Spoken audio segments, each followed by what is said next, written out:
નમસ્કાર વિદ્યાર્થી મિત્રો, વાત્સલ્ય ટ્યુટોરિયલની અંદર આપનું ફરી એકવાર હાર્દિક સ્વાગત છે. આજે આપણે ઘણા લાંબા સમય પછી મળ્યા છીએ, તો નાનકડું એવું રસાયણ વિજ્ઞાનનું ટોપિક કે જે છે SN1 અને SN2 રિએક્શન, કે જે ખાસ ધોરણ 12 નું ખૂબ જ અગત્યનું ટોપિક જે છે ગણવામાં આવે છે. તો એ ટોપિક આજે આપણે સમજીએ. શું છે SN1 અને SN2 પ્રક્રિયા? SN1 मतलब के एक आणवीय केंद्र अनुरागी विस्थापन प्रक्रिया, SN2 मतलब के द्वि आणवीय केंद्र अनुरागी विस्थापन प्रक्रिया. फुल फॉर्म ની આપણે ખાસ ચર્ચા કરી અંગ્રેજીની અંદર. તો SN1 मतलब के યુનિમોલેક્યુલર ન્યુક્લિયોફિલિક સબસ્ટિટ્યુશન રિએક્શન, બાયમોલેક્યુલર ન્યુક્લિયોફિલિક સબસ્ટિટ્યુશન રિએક્શન. બરાબર, આપણે પહેલા ફુલ ફોર્મ ની ચર્ચા કરી કે ભાઈ SN1 અને SN2 मतलब કે શું? તો કે યુનિમોલેક્યુલર ન્યુક્લિયોફિલિક સબસ્ટિટ્યુશન રિએક્શન, બાયમોલેક્યુલર ન્યુક્લિયોફિલિક સબસ્ટિટ્યુશન રિએક્શન. मतलब કે ફરીથી આપણે જોઈએ એક આણવીય કેન્દ્ર અનુરાગી વિસ્થાપન પ્રક્રિયા અને દ્વિ આણવીય કેન્દ્ર અનુરાગી વિસ્થાપન પ્રક્રિયા. કેવી પ્રક્રિયા છે? તો કે કેન્દ્ર અનુરાગી વિસ્થાપન પ્રક્રિયા. કેવી પ્રક્રિયા છે? કેન્દ્ર અનુરાગી વિસ્થાપન પ્રક્રિયા.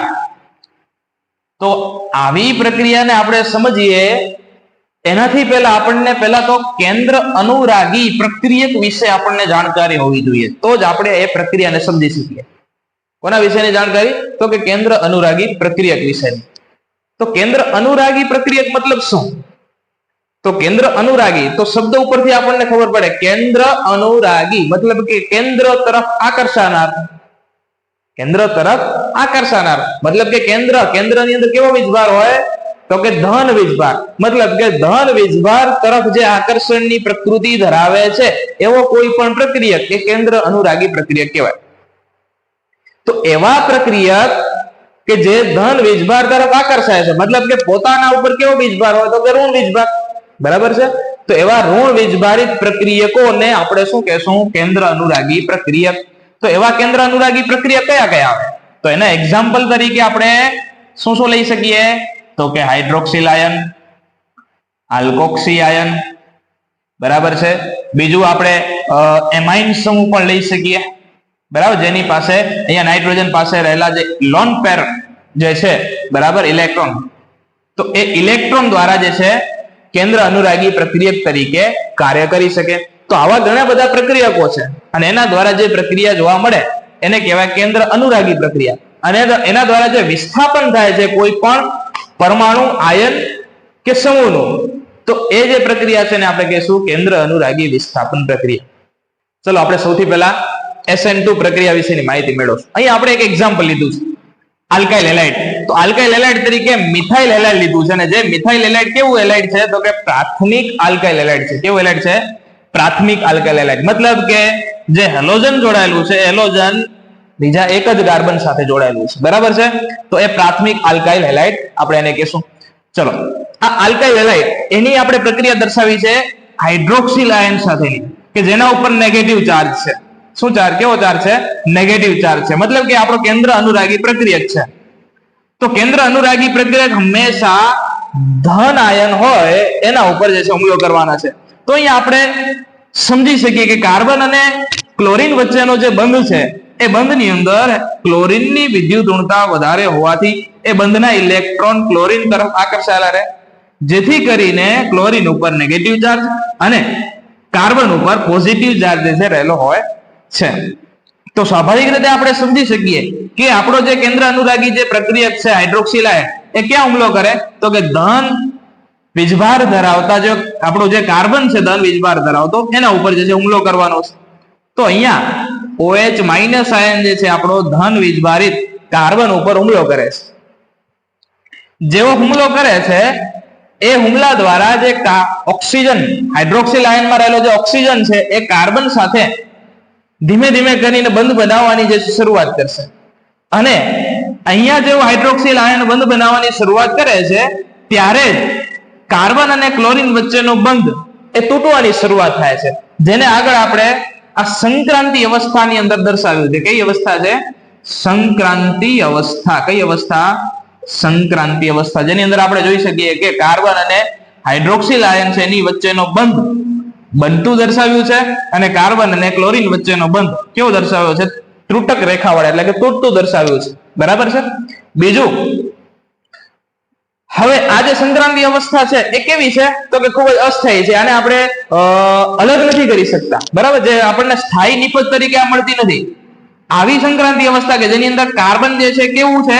તો કે પેન્ટાવેલેન્ટ કાર્બન જોવા મળે છે. કાર્બનની સંયોજકતા કેવી જોવા મળે છે? 5 સંયોજકતા જોવા મળે છે, જે શક્ય નથી. આપણે બધા જાણીએ છીએ કે કાર્બનની સંયોજકતા કેટલી હોય? તો કે 4 હોય. આ જે છે અવસ્થા કેવી છે? અસ્થાયી અવસ્થા છે. હવે આ અવસ્થા જે છે તરત જ આપણી સ્થાયી નિપજ આલ્કોહોલમાં પરિણમે છે. શેમાં પરિણમે છે? આલ્કોહોલમાં. કઈ રીતે? તો કે અહીંયાથી આપણો કાર્બન અને હેલોજન વચ્ચેનો જે બંધ છે તૂટી અને ક્લોરીન માઇનસ આયન જે છે એ સંપૂર્ણપણે દૂર થઈ અને 4 સંયોજકતા ધરાવતો આપણું આલ્કોહોલ જે છે નિપજ તરીકે મળે છે. બરાબર. તો આની અંદર આપણે શું જોશું? તો કે ખાસ કે આપણું જે સ્ટાર્ટિંગ મટીરીયલ તરીકે જે આલ્કાઇલ હેલાઇડ છે એ આલ્કાઇલ હેલાઇડ ની અંદર જે ત્રણેય હાઇડ્રોજન છે એ હેલોજનની વિરુદ્ધ દિશામાં છે. પછી ધીમે ધીમે આપણે સંક્રાંતિ અવસ્થામાં આવીએ છીએ કે જેમાં કાર્બનની 5 સંયોજકતા જોવા મળે છે. એમાં હાઇડ્રોજન જે છે એક પ્લેન ની અંદર આવી ગયા છે, એક સમતલમાં આવી ગયા છે. અને આપણી જે નિપજ છે એની અંદર બધા જ હાઇડ્રોજન આપણો દાખલ થનાર સમૂહ એટલે કે કેન્દ્ર અનુરાગી પ્રક્રિયક છે એની વિરુદ્ધ દિશામાં. મતલબ કે કોના જેવું છે? તો કે આપણે ચોમાસાની અંદર જોઈએ કે છત્રી જે છે કાગળો બની જતી હોય, બરાબર, એકદમ ઉલટાઈ જતી હોય, એવું જ કંઈક અહીંયા જોવા મળે છે. અહીંયા જ હાઇડ્રોજનની જે સ્થાન છે, હાઇડ્રોજનના સ્થાન છે કેવું શું થાય છે? એનું ઉલટાઈ જાય છે. મતલબ કે એ જે ક્રિયા છે ને આપણે કહીએ છીએ ઉત્ક્રમણ. શું કહીએ છીએ? ઉત્ક્રમણ કહીએ છીએ. ઓકે, હવે આપણે જોઈએ SN2 પ્રક્રિયા. તો અહીંયા SN2 પ્રક્રિયા શા માટે કીધી છે? તો SN2 પ્રક્રિયા અહીંયા આપણે વાત કરીએ પ્રક્રિયાના વેગની. તો આપણે ખ્યાલ છે કે ભાઈ પ્રક્રિયાનો વેગ હંમેશા ધીમા તબક્કા ઉપર આધારિત હોય, એ આપણને ખ્યાલ છે. અહીંયા આ પ્રક્રિયા માટે આપણે વિચારીએ તો આ પ્રક્રિયા તો એક જ તબક્કામાં થાય છે. મતલબ કે આ એક જ તબક્કો એવો છે કે જે વેગ નિર્ણાયક તબક્કો છે. તો આ વેગ નિર્ણાયક તબક્કાની અંદર કોણ કોણ કયા કયા પ્રક્રિયકો ભાગ લે છે? તો અહીંયા આપણો કેન્દ્ર અનુરાગી પ્રક્રિયક અને આપણો આલ્કાઇલ હેલાઇડ, આ બંને પ્રક્રિયકોની સાંદ્રતા જે છે એના ઉપર વેગ જે છે આધારિત છે. મતલબ કે અહીંયા બે પ્રક્રિયકો ઉપર વેગ આધારિત હોવાથી આ પ્રક્રિયાને કહેવામાં આવે છે SN2, મતલબ કે દ્વિઆણવીય કેન્દ્ર અનુરાગી વિસ્થાપન પ્રક્રિયા. બરાબર, મતલબ કે દ્વિતીય ક્રમની જે ખાસ પ્રક્રિયા હોય એ પ્રક્રિયાની જે ગતિકી છે એને અનુસરે છે. ઓકે, હવે આપણે બીજું એક એક્ઝામ્પલ લઈએ તૃતીયક આલ્કાઇલ હેલાઇડ નું. કેવું? તૃતીયક આલ્કાઇલ હેલાઇડ. ચલો અહીંયા આપણે તૃતીયક આલ્કાઇલ હેલાઇડ લીધેલું છે. બરાબર છે. હવે આ તૃતીયક આલ્કાઇલ હેલાઇડ ની મારે કોઈ પણ કેન્દ્ર અનુરાગી પ્રક્રિયક સાથેની મારે પ્રક્રિયા કરાવવી છે.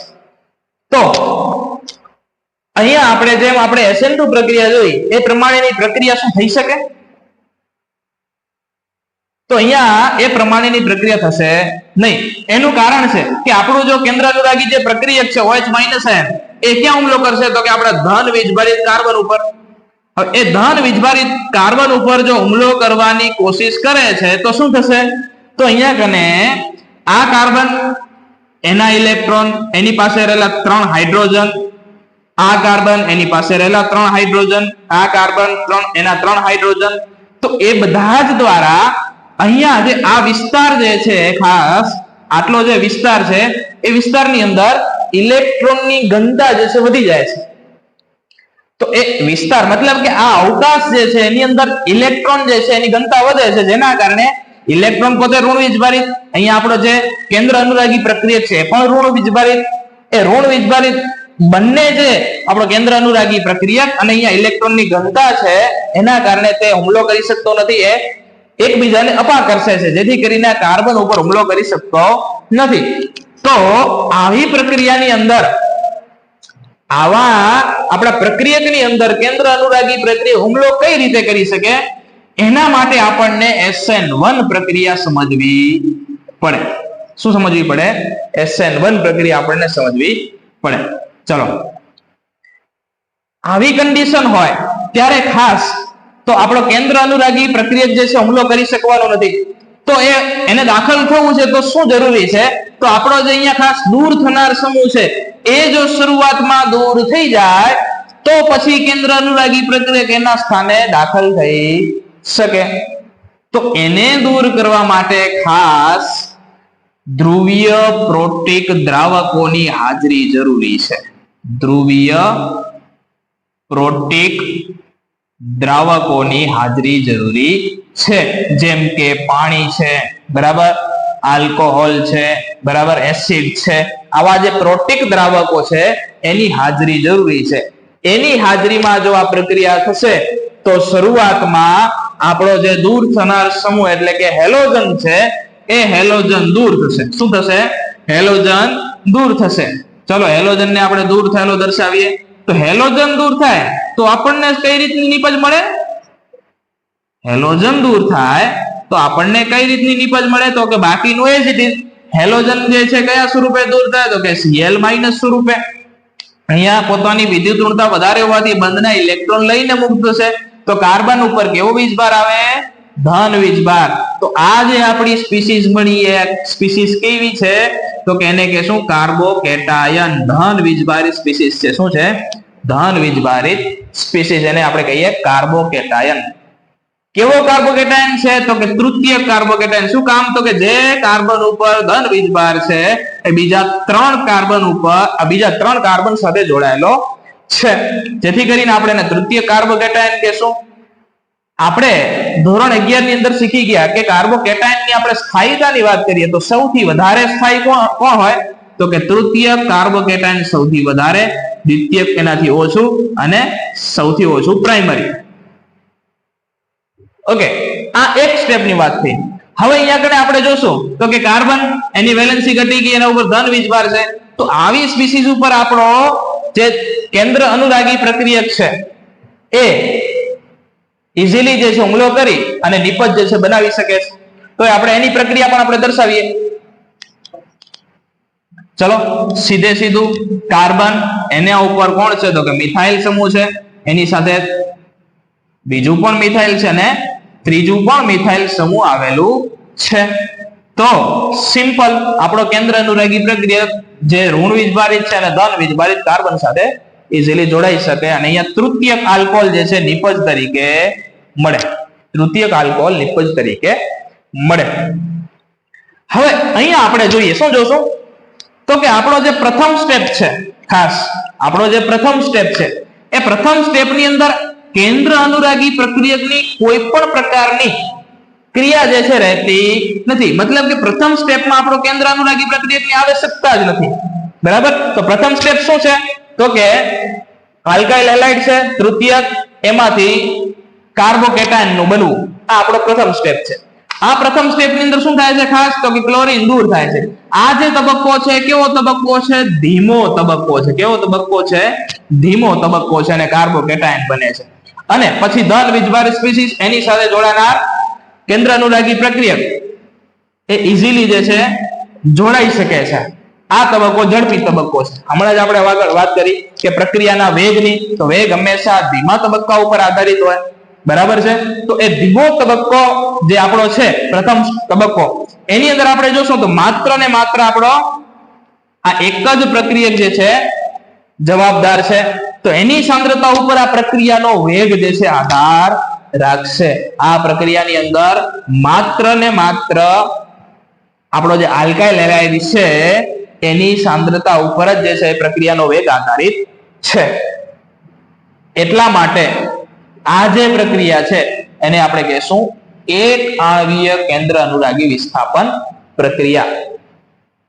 ચલો ફરીથી સમજીએ શું હતું આ એક આણ્વીય કેન્દ્ર અનુરાગી વિસ્થાપન પ્રક્રિયાની અંદર. ખાસ તો કે તૃતીયક આલ્કાઇલ લીધેલું છે, આલ્કાઇલ હેલાઇડ, બરાબર. એની કેન્દ્ર અનુરાગી વિસ્થાપન પ્રક્રિયા સાથેની આપણે જે પ્રક્રિયા દર્શાવીએ છીએ એની અંદર આપણો પ્રક્રિયક હુમલો નથી કરી શકતો. શા માટે? તો કે અહીંયા અવકાશીય અવરોધ જે છે ખૂબ જ વધારે છે. હવે એ અવકાશીય અવરોધ વધારે છે જેથી કરીને એ પ્રક્રિયા આગળ વધે નહીં. કઈ પ્રક્રિયા પ્રમાણે? તો કે SN2 પ્રક્રિયા પ્રમાણે. બરાબર છે?